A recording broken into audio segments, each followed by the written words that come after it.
राधे राधे बच्चों। पिछले क्लास में चार्ज के 3 प्रॉपर्टीज के बारे में बात किए थे। आज और एक्स्ट्रा प्रॉपर्टीज के बारे में बात करेंगे। तो चलिए स्टार्ट करते हैं। Property number 4। आवेश किसी चालक के बाहरी पृष्ठ पर रहता है, आंतरिक पृष्ठ पर नहीं। पृष्ठ को सतह या सरफेस भी बोलते हैं। चार्ज किसी भी कंडक्टर के आउटर सरफेस पर रिजाइड करता है, क्योंकि कंडक्टर के इनसाइड इलेक्ट्रिक फील्ड 0 होता है। जब किसी कंडक्टर को चार्ज दिया जाता है तो चार्ज कंडक्टर पर समान रूप से फैल जाता है। देखिए, लोहा का पाइप को अगर चार्ज देंगे तो आयरन के पाइप के आउटर सरफेस पर चार्ज निवास करेगा, उसके आंतरिक सरफेस पर चार्ज निवास नहीं करेगा। लेकिन अगर प्लास्टिक का पाइप है, उसको चार्ज देंगे तो अगर चार्ज आंतरिक सरफेस को दे रहे हैं तो चार्ज आंतरिक सरफेस में रहेगा। अगर चार्ज आउटर सरफेस को दे रहे हैं तो चार्ज आउटर सरफेस पर भी रहेगा। यानी नॉन कंडक्टर का अगर पाइप है तो चार्ज कहीं पे भी रह सकता है, उसके आंतरिक सरफेस पे भी और बाहरी सरफेस पे भी। लेकिन अगर कंडक्टर का पाइप है, उसको अगर चार्ज देंगे तो चार्ज सिर्फ उसके आउटर सरफेस पर ही रहेगा, इंटरनल सरफेस पर नहीं रहेगा। क्योंकि इंटरनल सरफेस में इलेक्ट्रिक फील्ड जो होता है वो 0 होता है। हम इसे प्रमाणित करेंगे गॉस नियम से। तो जब गॉस नियम पढ़ेंगे तो उस समय हम प्रमाणित करेंगे कि किसी कंडक्टर के अंदर इलेक्ट्रिक फील्ड कैसे 0 होता है। ठीक है, देखिए हमने क्या कहा। मान लेते हैं ये हमारे पास एक हल्लो स्फेरिकल कंडक्टर है। ये क्या है? ये hello spherical conductor, hello spherical conductor. इसका मतलब खोखला गोलीय चालक।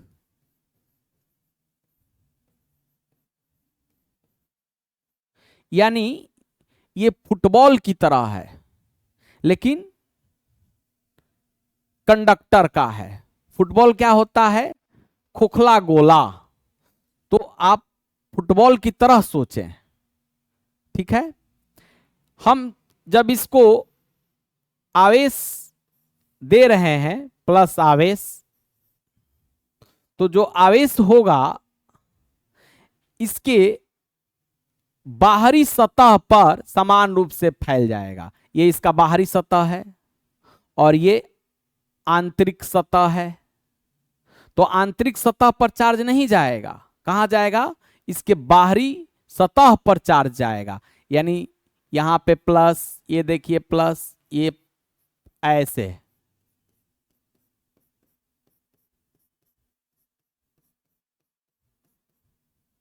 समान रूप से चारों तरफ फैल गया। इसका मतलब अगर मान लेते हैं अगर यहां पर 1 कूलम का चार्ज है तो यहां पे भी 1 कूलम का चार्ज होगा।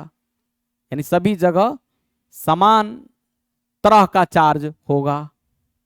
ठीक है, अब देखिए अगर ये नॉन कंडक्टर रहता, मान लेते हैं ये क्या है?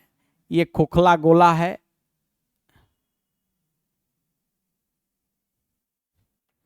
लेकिन ये नॉन कंडक्टर का है, यानी फुटबॉल ही है। फुटबॉल कैसा होता है? नॉन कंडक्टर होता है। तो और खोखला गोला होता है, ये खोखला गोला है लेकिन नॉन कंडक्टर का है, यानी अचालक है। ये क्या है आपका? नॉन कंडक्टर है।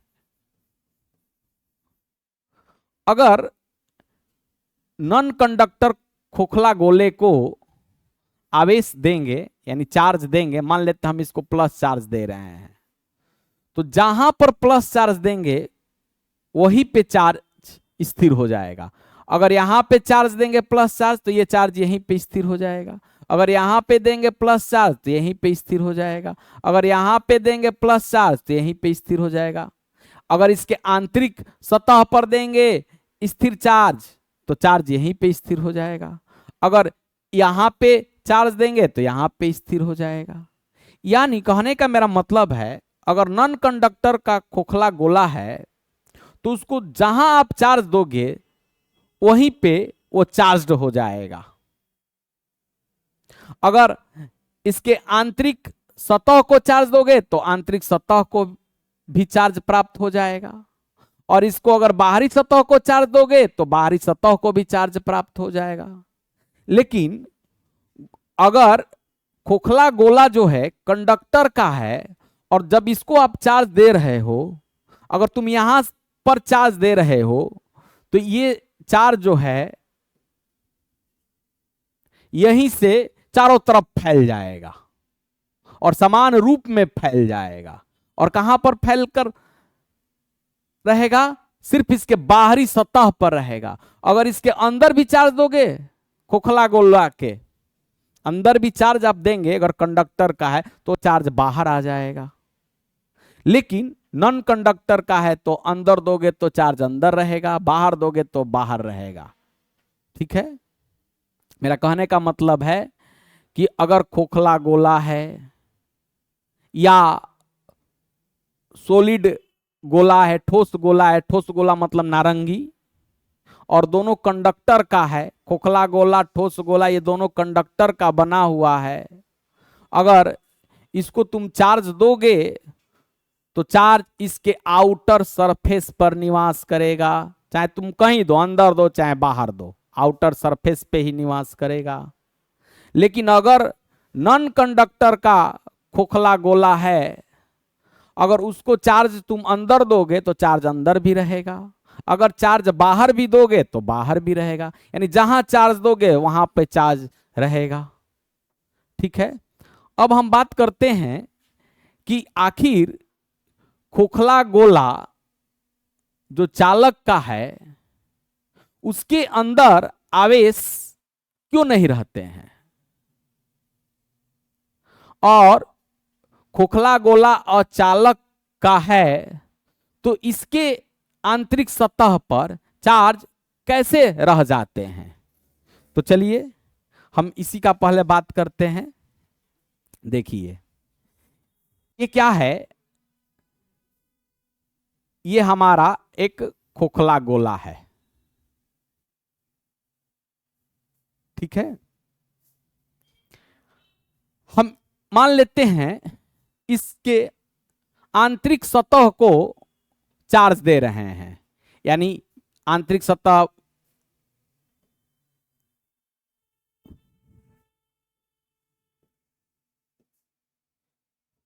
यानी इसका आंतरिक सतह ये हुआ।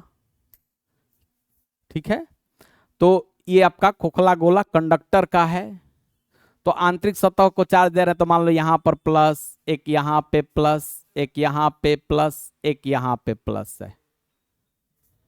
अब देखिए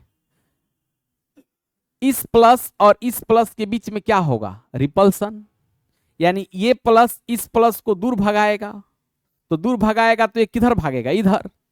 जब ये इधर भागेगा तो ये बाहर निकल जाएगा, क्योंकि ये कंडक्टर है और कंडक्टर के अंदर चार्ज चल सकते हैं, यानी ये कंडक्टर से टच है तो ये क्या होगा? कंडक्टर में तो चार्ज चल सकते हैं, तो ये बाहर निकल कर आ जाएगा, यानी बाहरी पृष्ठ पर आ जाएगा ये। और बाहरी पृष्ठ छोड़कर बाहर नहीं जा सकता है, क्योंकि इस बाहरी पृष्ठ के बाद क्या है? हवा है। हवा नॉन कंडक्टर है और नॉन कंडक्टर में चार्ज चल नहीं सकता है, इसलिए ये जब ये चार्ज इस चार्ज को भगाएगा तो ये कंडक्टर के सहारे चलकर कंडक्टर के बाहरी सतह पर आ जाएगा, यानी ये कहां चला गया, ये बाहर चला गया। और फिर ये प्लस इस प्लस को भगाएगा तो ये भी कहां आ जाएगा, कंडक्टर के बाहरी सतह पर आ जाएगा, यानी ये बाहरी सतह पर आ गया। अब ये प्लस इस प्लस को क्या करेगा, भगाएगा, और ये क्या है, कंडक्टर है, कंडक्टर में चार्ज चल सकता है तो भाग के कहां आ जाएगा, इसके बाहरी सतह पर आ जाएगा। और ये प्लस कहां चला जाएगा, इस कंडक्टर के बाहरी सतह पर चला जाएगा। इस तरह जब हम कंडक्टर के अंदर चार्ज देंगे तो वे सब एक दूसरे को विकर्षित कर बाहरी सतह पर आ जाएंगे, ठीक है। लेकिन अगर मान लेते हैं ये हमारा जो खोखला गोला है वो नॉन कंडक्टर का है, ठीक है, ये हमारा जो खोखला गोला है किस चीज का है, नॉन कंडक्टर का है, ये देखिए नॉन कंडक्टर का है। अब हम इसको चार्ज दे रहे हैं इसके आंतरिक सतह को, तो मान लीजिए हम इसके आंतरिक सतह को यहां पे चार्ज दिया तो यहां पे चार्ज आ गया, यहां पे चार्ज दिया तो यहां पे आ गया, चार्ज दिया। अब देखो ये प्लस इस प्लस को विकर्षित करेगा तो ये प्लस भागेगा, तो भागेगा तो लेकिन बाहर तो निकल नहीं पाएगा क्योंकि ये क्या है, नॉन कंडक्टर है, और नॉन कंडक्टर में चार्ज चलता नहीं है, इसलिए ये बाहर आ ही नहीं सकता है।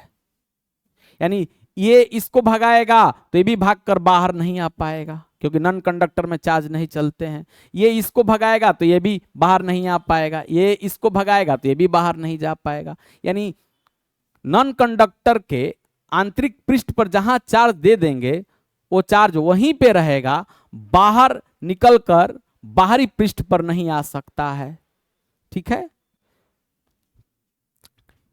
और कंडक्टर का खोखला गोला है तो इसके अंदर चार्ज रह नहीं सकता है, नहीं रहने के कारण क्या होता है, इसके अंदर इलेक्ट्रिक फील्ड क्या हो गया, जीरो, क्योंकि अब इसके अंदर चार्ज ही नहीं रहा तो इलेक्ट्रिक फील्ड भी क्या हो जाएगा, जीरो, ठीक है। तो कंडक्टर के इनसाइड इलेक्ट्रिक फील्ड क्या होती है, जीरो होती है, क्योंकि कंडक्टर के इनसाइड चार्ज नहीं रह सकता है, इसलिए उसके आंतरिक बिंदु पर इलेक्ट्रिक फील्ड जीरो होता है।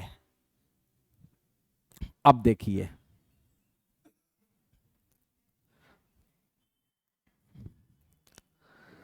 हमारे पास दो कंडक्टर के चालक हैं, एक ये जो है खोखला गोला है, यानी खोखला गोला बोले तो ये क्या है हमारा, हल्लो स्फीयर, ये क्या है, हल्लो स्फीयर, किस चीज का है, कंडक्टर का है। और ये भी क्या है मेरा, हल्लो स्फीयर नहीं है, ये सॉलिड स्फीयर है।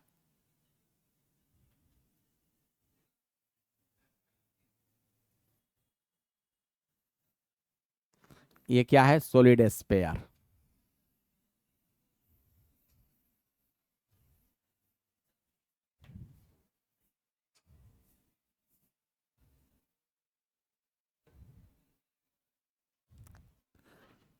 ये क्या है, सॉलिड स्फीयर।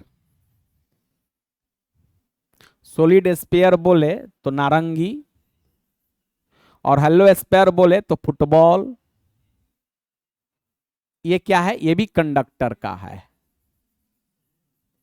दोनों का रेडियस जो है वो सेम है, दोनों का रेडियस सेम है, इसका मतलब दोनों का साइज क्या है जी, समान है। हम इसको भी प्लस चार्ज दे रहे हैं और इसको भी प्लस चार्ज दे रहे हैं, तो हॉलो स्फीयर हो या सॉलिड स्फीयर हो, दोनों को चार्ज देंगे तो चार्ज उसके बाहरी सतह पर निवास करेगा। तो दोनों का साइज सेम है, इसलिए दोनों पर जो चार्ज होगा वो सेम निवास करेगा।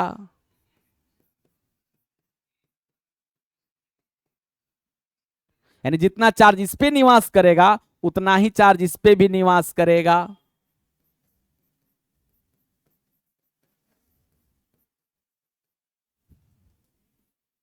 ठीक है, यानी हल्लो स्पेयर का कंडक्टर हो या सॉलिड स्पेयर का कंडक्टर हो, दोनों का साइज अगर सेम हो तो दोनों के बाहरी सतह पर समान आवेश निवास करेंगे। आंतरिक सतह पर तो आवेश निवास कर ही नहीं सकते हैं। ठीक है, अब देखिए हमारे पास 100 बबल हैं। 100 बबल, एक ये 100 बबल है और एक ये 100 बबल है। 100 बबल मतलब साबुन का बुलबुला। और साबुन का बुलबुला कैसा होता है? खोखला गोला होता है, यानी खोखला गोले की तरह होता है। और साबुन का बुलबुला क्या होता है? कंडक्टर होता है। ठीक है, अब देखिए ये क्या है? साबुन का बुलबुला यानी 100 बबल। हम इस साबुन के बुलबुला को प्लस चार्ज दे रहे हैं और इसको क्या कर रहे हैं? माइनस चार्ज दे रहे हैं। तो जब साबुन के बुलबुले को प्लस चार्ज या माइनस चार्ज देंगे तो साबुन के बुलबुले के साइज पर क्या प्रभाव पड़ेगा? हम वही बताने जा रहे हैं। तो साबुन का बुलबुला किस चीज का होता है जी? कंडक्टर का होता है। जब इसको प्लस चार्ज देंगे तो क्या होगा? ये प्लस चार्ज इसके बाहरी सतह पर फैल जाएगा। देखिए इसके बाहरी सतह पर समान रूप से फैल गया। और जब इसको माइनस चार्ज देंगे तो इसके बाहरी सतह पर क्या होगा? समान रूप से फैल जाएगा। आंतरिक सतह पर आवेश तो जा ही नहीं सकता है क्योंकि ये कंडक्टर का होता है 100 बबल। अब देखिए ये प्लस इस प्लस पे फोर्स लगाएगा तो ये किधर भागेगा? इधर भागेगा। ये प्लस इस प्लस पे फोर्स लगाएगा तो ये किधर भागेगा? इधर भागेगा। ये प्लस इस प्लस पे फोर्स लगाएगा तो क्या होगा? इधर भागेगा। ये प्लस इस पे फोर्स लगाएगा तो ये इधर भागेगा। यानी क्या हो रहा है? 100 बबल फैल रहा है। यानी 100 बबल को तुम पॉजिटिव चार्ज दोगे या निगेटिव चार्ज दोगे तो उसकी साइज बढ़ जाएगी। देखिए फैल रहा है कि नहीं फैल रहा है। यहां पे भी देखिए ये माइनस इस माइनस को दूर भगाएगा तो ये इधर भागेगा। ये माइनस इस माइनस को दूर भगाएगा तो ये इधर भागेगा। ये माइनस इस माइनस को दूर भगाएगा तो इधर भागेगा। ये माइनस इस माइनस को दूर भगाएगा तो ये इधर भागेगा। यानी ये क्या हो रहा है? फैल रहा है। तो 100 बबल को प्लस या माइनस चार्ज दिया जाए तो उसकी साइज बढ़ जाती है। देखिए इसकी साइज क्या हो रही है? बढ़ रही है। चलिए नेक्स्ट प्रॉपर्टी बात करते हैं। जब किसी वस्तु को आवेशित किया जाता है तो उसके द्रव्यमान में थोड़ा सा परिवर्तन हो जाता है। जब किसी बॉडी को चार्ज्ड किया जाता है तो उस बॉडी का मास स्लाइटली बदल जाता है। देखिए कोई बॉडी आवेशित तभी होता है जब वो इलेक्ट्रॉन का लॉस करे या इलेक्ट्रॉन गेन करे। और इलेक्ट्रॉन को मास होते हैं।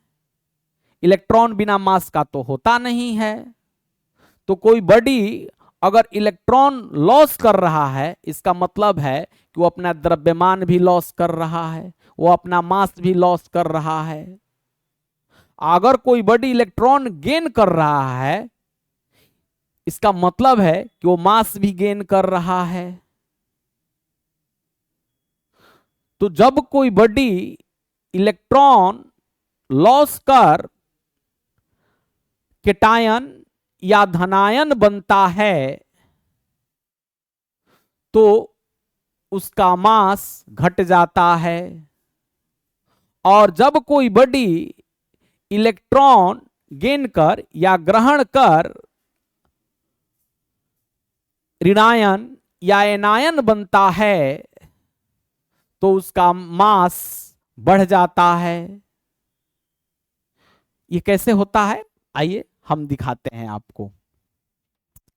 ये देखिए,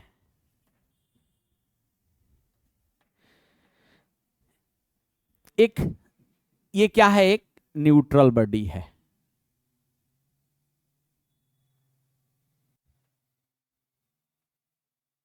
ये क्या है, न्यूट्रल बॉडी, उदासीन वस्तु। ये हमारा न्यूट्रल बॉडी है, ठीक है। ये बॉडी क्या किया, एन इलेक्ट्रॉन का लॉस किया।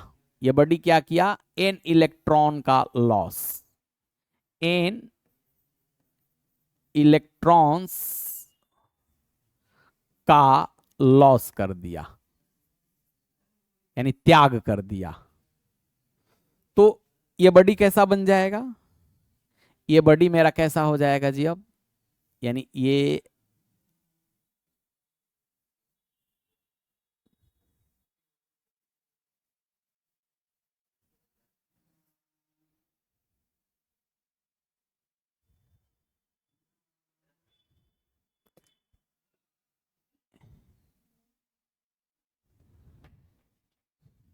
देखिए,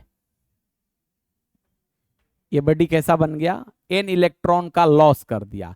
तो एन इलेक्ट्रॉन का लॉस कर दिया तो इसका मतलब ये केटायन बन गया। ये क्या हो गया, केटायन, या इसको लिख सकते हैं पॉजिटिव चार्ज्ड बॉडी। मान लेते हैं इस बॉडी का द्रव्यमान m है, m है, इसमें से n इलेक्ट्रॉन निकला और एक इलेक्ट्रॉन का मास कितना होता है, 9.1 इंटू 10⁻⁻31 kg, और इसको एमी बोलते हैं। एक इलेक्ट्रॉन का द्रव्यमान, एमी का मतलब हो गया एक इलेक्ट्रॉन का मास। ओके, एक इलेक्ट्रॉन का मास यानी एमी बराबर क्या हो गया जी, एमी बराबर हो गया आपका 9.1 इंटू 10⁻31 kg। एक इलेक्ट्रॉन का द्रव्यमान इतना होता है। और n क्या है जी, n क्या है, इलेक्ट्रॉन की संख्या। n क्या है, इलेक्ट्रॉन की संख्या। अब देखो, पहले इसका द्रव्यमान कितना था, m था, इसमें से क्या किया, n इलेक्ट्रॉन निकाला, यानी n द्रव्यमान इसका कम होगा, यानी एक इलेक्ट्रॉन का द्रव्यमान कितना होता है, me, तो n इलेक्ट्रॉन का द्रव्यमान कितना हो जाएगा, -n इंटू me, ये हो गया। और अगर मान लेते हैं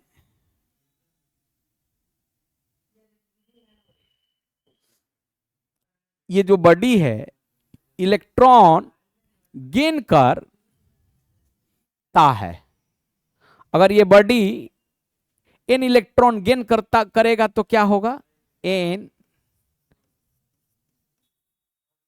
इलेक्ट्रॉन्स का गेन। देखो, पहले इसका द्रव्यमान कितना था, यानी पहले इसका मास कितना था, m था, ऊपर से क्या किया, n इलेक्ट्रॉन गेन किया, तो अब इसका मास बढ़ेगा क्योंकि इलेक्ट्रॉन ले रहा है ना, इलेक्ट्रॉन बिना मास का तो होता नहीं है, यानी इसका मास क्या होगा, बढ़ेगा। कितना बढ़ जाएगा जी, n इलेक्ट्रॉन ले रहा है तो एक इलेक्ट्रॉन का मास me, तो n इलेक्ट्रॉन का मास कितना हो जाएगा, n इंटू me। देखिए इसका मास इतना हो जाएगा, और ये क्या बन जाएगा, और ये बन जाएगा आपका एनायन। एनायन कहो या निगेटिव चार्ज्ड बॉडी कहो। ठीक है, तो क्या हो रहा है जी,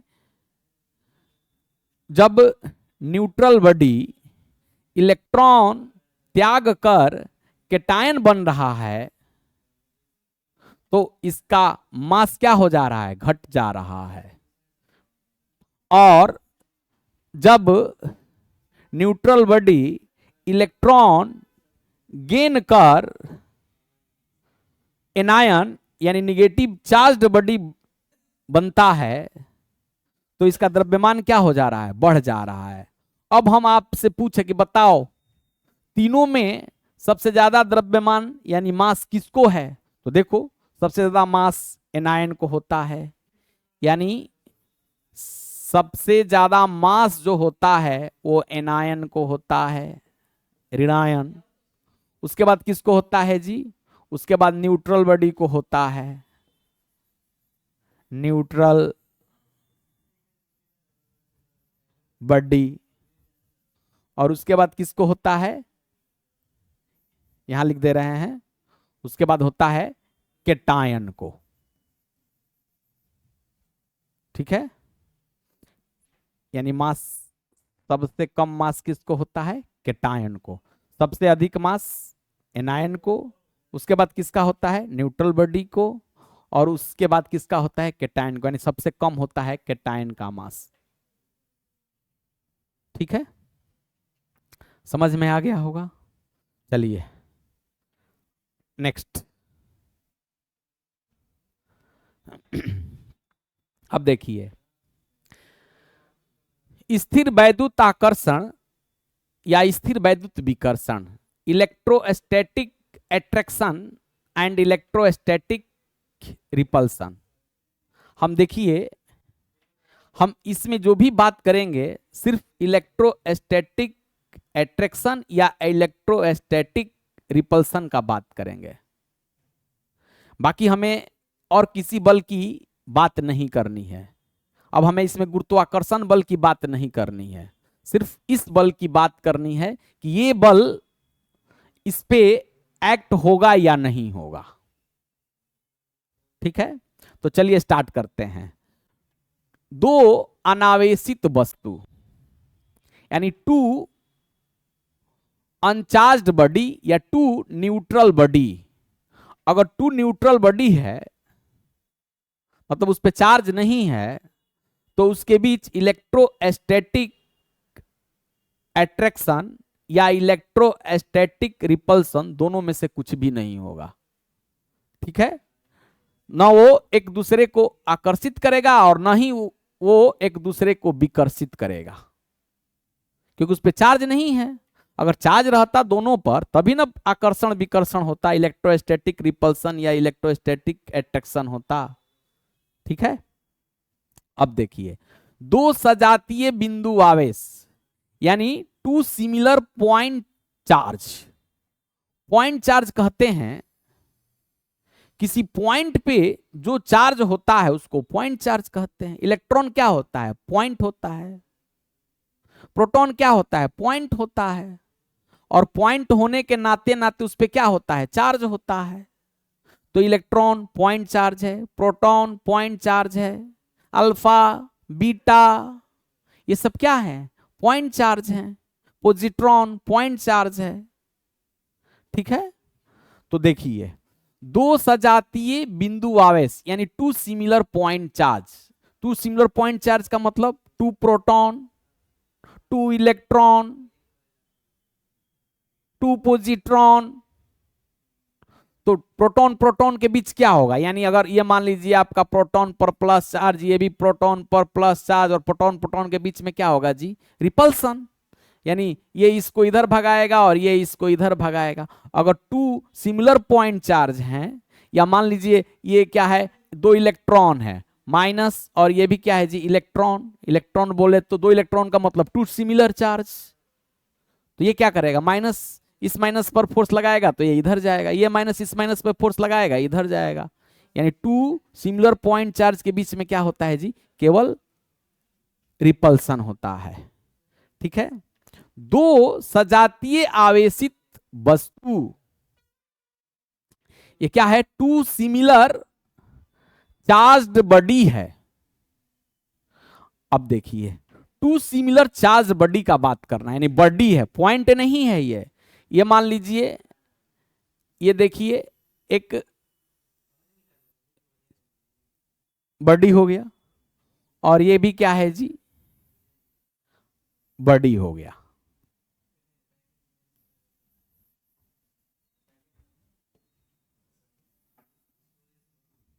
ठीक है, अब देखिए क्या है, इस बॉडी पे भी सेम चार्ज, दोनों बॉडी पर सेम चार्ज है क्योंकि टू सिमिलर चार्ज बॉडी हैं, तो ये प्लस, यहां पे भी प्लस प्लस प्लस, और इधर भी क्या है जी? Plus plus plus plus plus.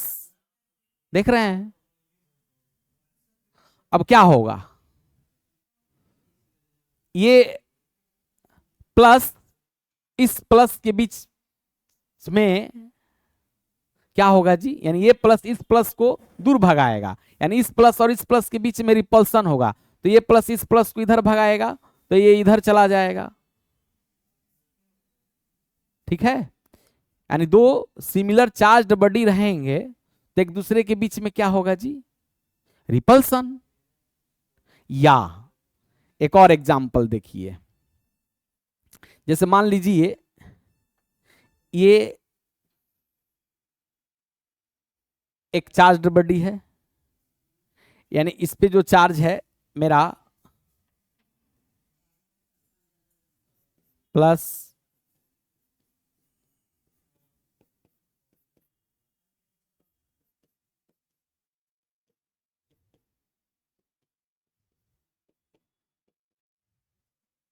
और एक ये देखिए,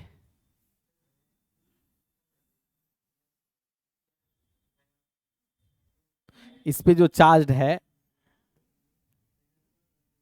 एक प्लस यहां और एक प्लस यहां, ये भी क्या है? Two similar charged body. ये भी क्या है? Two similar charged body. तो जब टू सिमिलर चार्ज बॉडी रहेंगे तो ये बॉडी क्या कर रहा है? इस बॉडी को दूर भगा रहा है, यानी विकर्षित कर रहा है, तो टू सिमिलर चार्ज बॉडी के बीच में क्या हुआ? रिपल्सन भी हुआ, और टू सिमिलर चार्ज बॉडी के बीच भी अट्रैक्शन भी होता है। हम अट्रैक्शन वाली बात बता रहे हैं। अब देखिए, इस बॉडी पर बहुत बहुत ज्यादा चार्ज है और इस बॉडी पर बहुत कम चार्ज है। हम क्या कहेंगे इसके बारे में? क्या कहेंगे कि इस बॉडी पे जो चार्ज है, यानी बी बॉडी पर जो चार्ज है ए बॉडी के चार्ज से बहुत बहुत बहुत कम है। या ऐसा भी बोल सकते हैं, बी जो है ए के सामने कुछ नहीं है चार्ज के मामले में। जब यह बी ए के सामने कुछ नहीं है चार्ज के मामले में, इसका मतलब है कि इस पर चार्ज कितना है जी? जीरो है, न के बराबर चार्ज है। न के बराबर चार्ज को हम कह सकते हैं कि उस पर चार्ज जीरो है, यानी ये जो बी बॉडी है ए बॉडी के रेस्पेक्ट में न्यूट्रल बन जाएगा। और जब ये न्यूट्रल बन जाएगा तो क्या होगा? जब इस चार्ज बॉडी को अब तो ये न्यूट्रल बन गया, तो इस प्लस चार्ज बॉडी को इस न्यूट्रल बॉडी के नजदीक लाएंगे तो फिर इंडक्शन की घटना घटित तो होगा। यानी क्या हो जाएगा? अगर ये प्लस है तो इधर क्या बनने लगेगा? जिधर माइनस माइनस माइनस माइनस, और इधर क्या बनने लगेंगे? Plus plus plus plus. ठीक है, तो आपको पता ही है कि इधर प्लस है इधर माइनस है, प्लस माइनस के बीच में अट्रैक्शन, यानी ए जो है बी को अपने तरफ अट्रैक्ट भी कर लेगा। ठीक है, इसके बारे में हम बताए भी हैं। तो ए बी को क्या कर लेगा? अट्रैक्ट कर लेगा। अगर टू सिमिलर चार्ज बॉडी हैं, दोनों पर अगर चार्ज बराबर बराबर है या थोड़ा सा कम ज्यादा है तो उनके बीच में विकर्षण होगा। लेकिन दो सिमिलर चार्ज बॉडी पर एक चार्ज बॉडी पर बहुत बहुत बहुत बहुत बहुत ज्यादा चार्ज है और एक बॉडी पर बहुत बहुत बहुत बहुत कम चार्ज है, तो जिस पर बहुत बहुत कम चार्ज है वो न्यूट्रल बॉडी बन जाती है,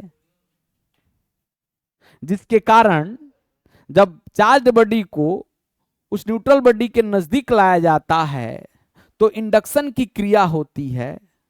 मतलब एक तरफ माइनस चार्ज उत्पन्न हो जाता है और एक तरफ प्लस चार्ज उत्पन्न हो जाता है और उसके बाद दोनों एक दूसरे को अट्रैक्ट कर लेते हैं। यानी टू सिमिलर चार्ज बॉडी के बीच, यानी दो सजातीय आवेशित वस्तु के बीच विकर्षण भी हो सकता है या आकर्षण भी हो सकता है। यह आकर्षण वाला केस जो है वो कभी कभी, नहीं तो हमेशा विकर्षण ही हो। ठीक है, अब देखिए दो विजातीय बिंदु आवेश, दो विजातीय बिंदु आवेश का मतलब टू अपोजिट पॉइंट चार्ज। तो टू अपोजिट पॉइंट चार्ज का मतलब जैसे इलेक्ट्रॉन और क्या, प्रोटॉन, ये प्रोटॉन हो गया। तो ये क्या हो गया, प्लस माइनस का मतलब दो विजातीय बिंदु आवेश हैं। ठीक है, ये इलेक्ट्रॉन है और ये प्रोटॉन है, तो इसके बीच में क्या होगा जी, ये प्लस माइनस के बीच में क्या होता है, अट्रैक्शन। तो केवल अट्रैक्शन, केवल आकर्षण होगा। ठीक है, दो विजातीय आवेशित वस्तु, अगर दो विजातीय आवेशित वस्तु हैं, देखिए दो विजातीय अगर आवेशित वस्तु हैं, यानी देखिए इस पर और एक ये है, ठीक है, ये वस्तु हो गए और इस पर कैसा चार्ज है जी, एक पर प्लस चार्ज है और एक पर कैसा चार्ज है, माइनस चार्ज है। तो इसके बीच में क्या होगा जी, प्लस माइनस के बीच में अट्रैक्शन। अगर नहीं भी चार्ज रहता इस पर और इसको जब नजदीक लाते तो इंडक्शन की क्रिया होती, तो फिर भी क्या होता है, अट्रैक्शन ही होता है। तो प्लस माइनस के बीच में हमेशा अट्रैक्शन ही होता है। ठीक है, नेक्स्ट, अब देखो एक बिंदु आवेश और एक अनावेशित वस्तु, एक क्या है आपका बिंदु आवेश, देखिए एक मतलब बिंदु आवेश है, ये बिंदु आवेश हो गया, और ये क्या है जी, एक आपका अनावेशित वस्तु, ये आपका अनावेशित वस्तु हो गया।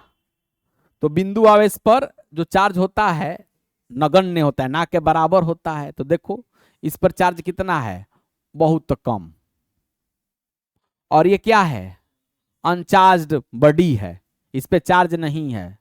तो बताइए ये पॉइंट चार्ज इस बॉडी पर क्या कर पाएगा, इस पर चार्ज है ये नहीं है, तो इसको खींच ही नहीं पाएगा अपने तरफ।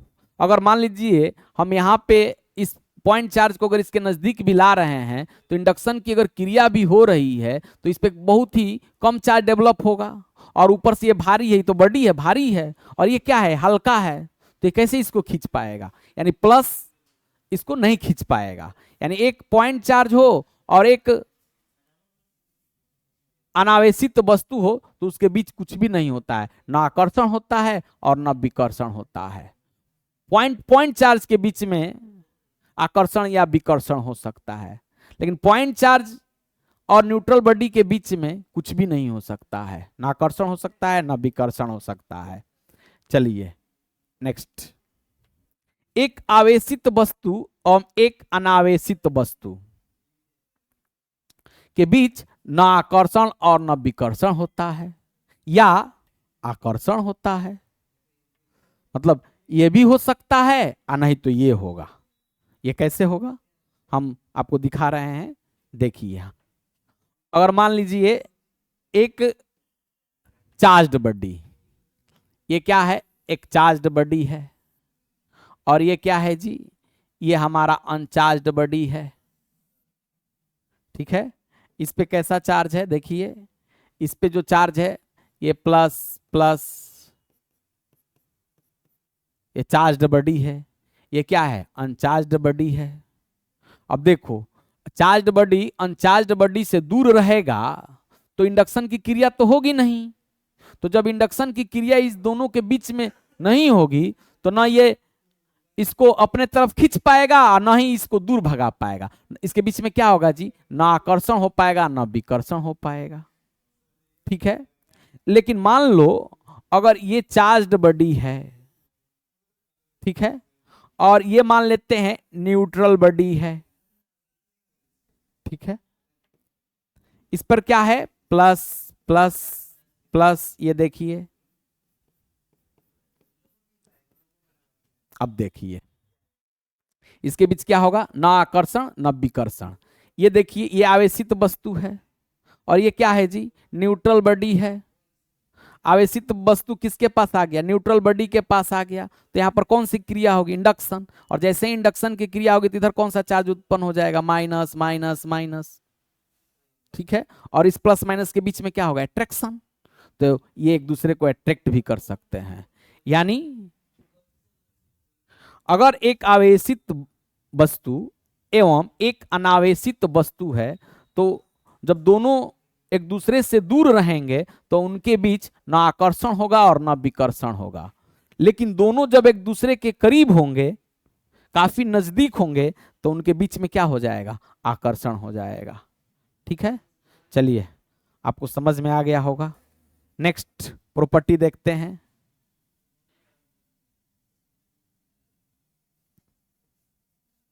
चलिए आवेशित वस्तु का सही पहचान विकर्षण द्वारा किया जाता है या विद्युतीकरण का सही जांच विकर्षण है। यानी विद्युतीकरण का मतलब इलेक्ट्रिफिकेशन, मतलब जो बॉडी चार्ज हो जाता है उसी को हम लोग इलेक्ट्रिफिकेशन बोलते हैं कि बॉडी जो है इलेक्ट्रिफिकेशन हो गया है। ठीक है, अब देखो अगर दो बॉडी के बीच में रिपल्सन हो रहा है, दोनों बॉडी एक दूसरे को विकर्षित कर रहे हैं, तो दोनों चार्ज्ड बॉडी है। लेकिन दो बॉडी के बीच में अट्रैक्शन हो रहा है, तो यह नहीं कहा जा सकता है कि दोनों चार्ज्ड बॉडी है, क्योंकि अट्रैक्शन जो होता है दो चार्ज्ड बॉडी के बीच भी होता है या एक चार्ज्ड बॉडी और एक न्यूट्रल बॉडी के बीच में होता है। इसलिए अट्रैक्शन से हम ये नहीं क्लियर कर पाएंगे कि दोनों चार्जी बॉडी है, लेकिन रिपल्सन से हम 100% क्लियर हो जाएंगे कि दोनों चार्ज्ड बॉडी है। जैसे चुंबकत्व का यानी मैग्नेटिज्म का जो ट्रू टेस्ट होता है वो वो रिपल्सन होता है। यानी अगर दो मैग्नेट एक दूसरे को विकर्षित कर रहे हैं तो इसका मतलब है कि दोनों मैग्नेट है। लेकिन जब एक दूसरे को आकर्षित कर रहे हैं तो हो सकता है कि दोनों मैग्नेट ना हो सकता है कि एक मैग्नेट हो और एक लोहा का कील हो या लोहा हो, क्योंकि आकर्षण आयरन और मैग्नेट के बीच में भी होता है, आकर्षण नॉर्थ पोल साउथ पोल के बीच में भी होता है। तो हम अट्रैक्शन से क्लियर नहीं कर पाएंगे कि दोनों चार्ज्ड बॉडी ही है। ठीक है, यानी फिर से बोल रहे हैं, अगर दो चार्ज्ड बॉडी के बीच में रिपल्सन हो रहा है तो दोनों चार्ज्ड बॉडी है। अगर दो बॉडीज के बीच में अट्रैक्शन हो रहा है तो ये गारंटी नहीं है कि दोनों चार्ज्ड बॉडी है, क्योंकि अट्रैक्शन प्लस माइनस के बीच भी होता है और चार्ज्ड बॉडी एवं न्यूट्रल बॉडी के बीच में भी होता है। इसलिए अट्रैक्शन जो है वो ट्रू टेस्ट नहीं है, यानी दो चार्ज को अट्रैक्शन के थ्रू हम टेस्ट करके नहीं बता सकते हैं कि दोनों चार्ज्ड बॉडी ही है। ठीक है, समझ में आ गया होगा। इसलिए कोई भी अगर चार्ज्ड बॉडी है तो रिपल्सन के द्वारा हम उसको पहचान सकते हैं कि दोनों चार्ज्ड बॉडी है या नहीं है। नेक्स्ट, आवेश द्रव्यमान के बिना संभव नहीं है, जबकि द्रव्यमान आवेश के बिना संभव है। ठीक है, द्रव्यमान जो है आवेश के बिना संभव है, यानी चार्ज नॉट पॉसिबल विदाउट मास, लेकिन मास जो है चार्ज के बिना पॉसिबल है। ठीक है, देखिए अगर किसी को चार्ज है तो किसी को चार्ज है, इसका मतलब Q नॉट इक्वल टू 0, यानी इसको चार्ज है तो 100% उसको मास भी होगा, यानी इसको क्या होगा जी, इसको मास भी होगा, यानी मास नॉट इक्वल टू 0। जैसे इलेक्ट्रॉन, इलेक्ट्रॉन को क्या होता है, चार्ज होता है, यानी इलेक्ट्रॉन पर कितना चार्ज होता है जी, -1e, तो ये -1, तो इलेक्ट्रॉन को चार्ज भी होता है तो मास भी होता है। हम ऐसे यहां पे 0 लिखते हैं, लेकिन इलेक्ट्रॉन को मास कितना होता है, 1/1837 या 1/1840, कोई 1/1840 बोलता है, कोई 1/1837 बोलता है। ठीक है, यानी देखो इलेक्ट्रॉन को अगर चार्ज है तो मास भी है। प्रोटॉन को देखो, प्रोटॉन को चार्ज होता है तो मास भी होता है। पॉजिट्रॉन को देखो, पॉजिट्रॉन को क्या होता है, चार्ज होता है तो मास भी होता है। ठीक है, यानी अगर Q नॉट इक्वल टू 0 तो 100% उसको मास होगा ही होगा, यानी उसका मास जो होगा नॉट इक्वल टू 0, उसका मास भी 0 के इक्वल नहीं होगा। लेकिन अगर मान लेते हैं Q इक्वल टू 0, अगर किसी को चार्ज नहीं है,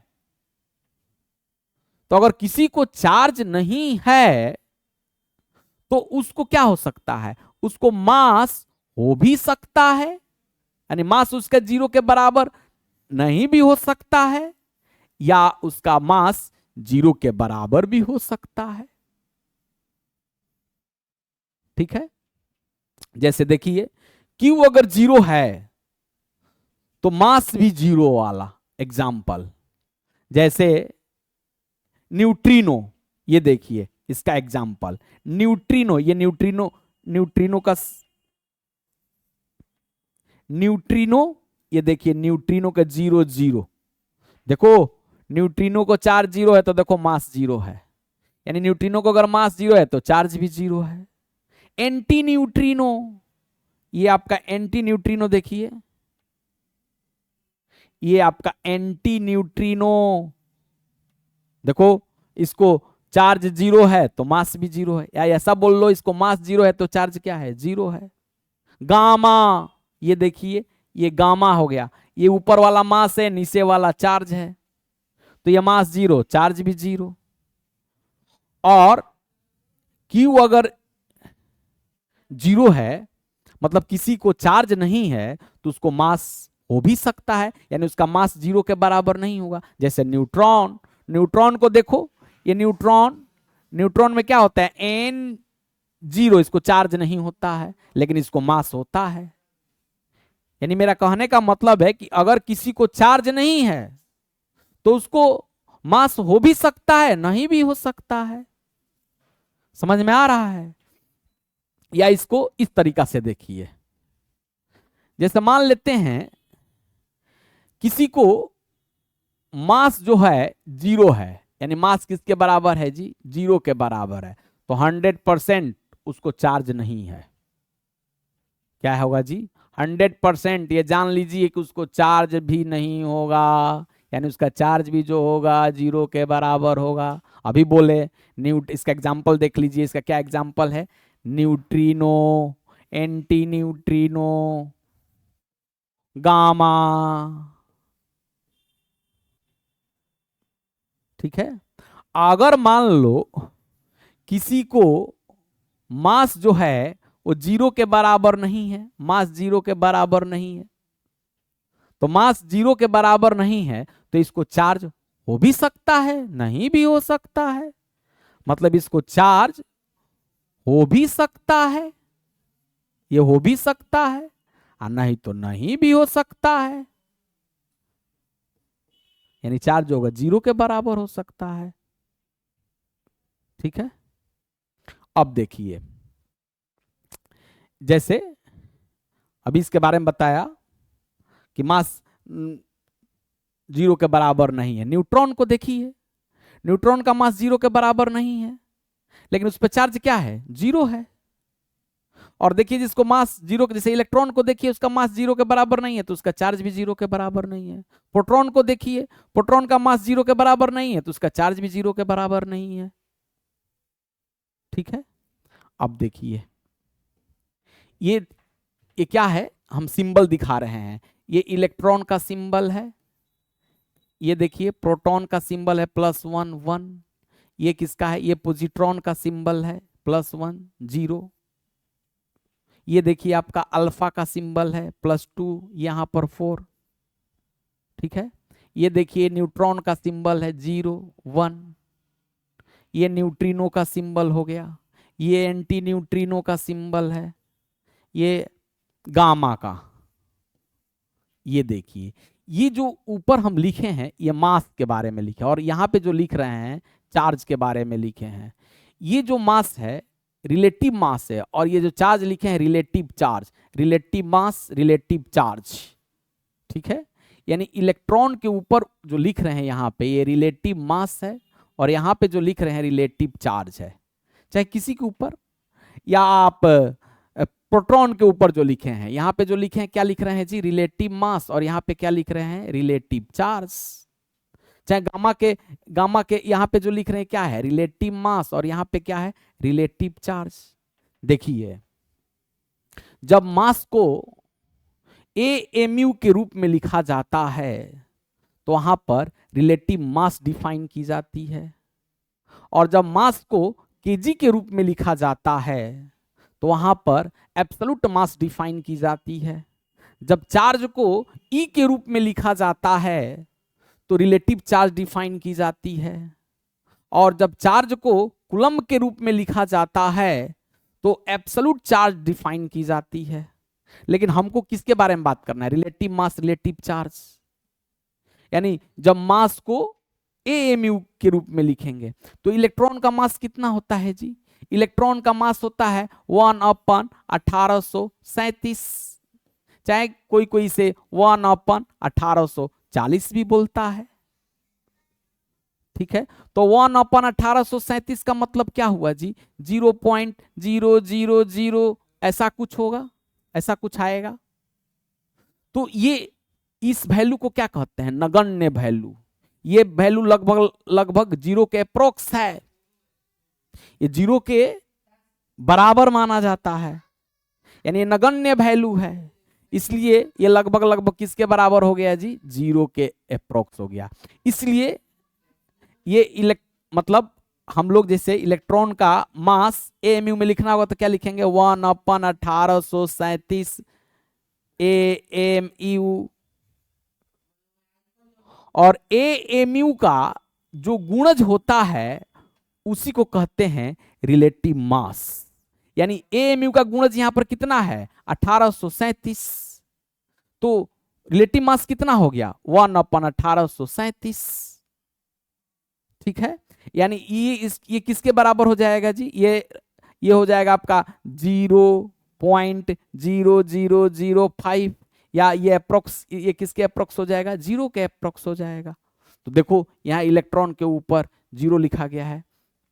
फिर से बात करते हैं, अगर x इंटू AMU लिखा गया है, ठीक है, तो AMU का मल्टीपल कितना है, x है, तो x को कहेंगे रिलेटिव मास। एक AMU का गुणज कितना है, x है, तो x को कहेंगे रिलेटिव मास। अगर y इंटू AMU लिखा है तो y क्या हुआ, रिलेटिव मास। अगर x इंटू ई लिखा है तो e का गुणज कितना है जी, x है, तो x क्या हो गया, x क्या हो गया, रिलेटिव चार्ज। अगर मान लेते हैं हम लिख रहे हैं +3e, तो e का गुणा कितना है जी, +3, तो +3 क्या हो गया, रिलेटिव चार्ज। हम लिख रहे हैं +2e, तो e का गुणा कितना है जी, 2 क्या है, e का गुणज है, तो +2 क्या हो जाएगा, रिलेटिव चार्ज। ठीक है, तो इलेक्ट्रॉन को देखो, तो इलेक्ट्रॉन को कितने मास होते हैं, 1/1837 AMU, यानी ये यानी 0, यानी 0 AMU लिख सकते हैं। तो यहां पर AMU का मल्टीपल कितना है, AMU का गुणज कितना है, 0, इसलिए देखिए इसका रिलेटिव मास 0।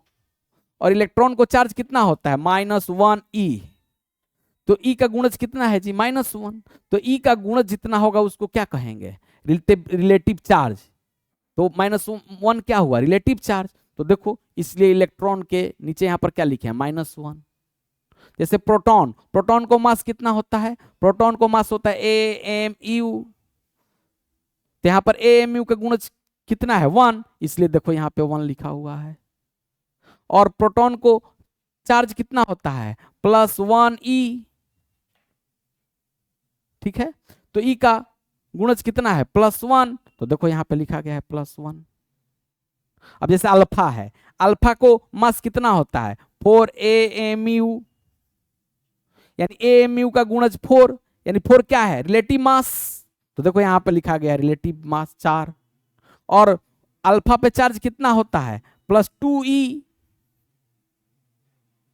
ठीक है, यानी e का गुणज कितना है, +2, यानी e का मल्टीपल कितना है, +2, तो +2 क्या हो गया, रिलेटिव चार्ज। तो देखो यहां पे लिखा गया रिलेटिव चार्ज +2, समझ में आ गया होगा। ठीक है, तो आज का क्लास समाप्त होता है, तब तक के लिए राधे राधे।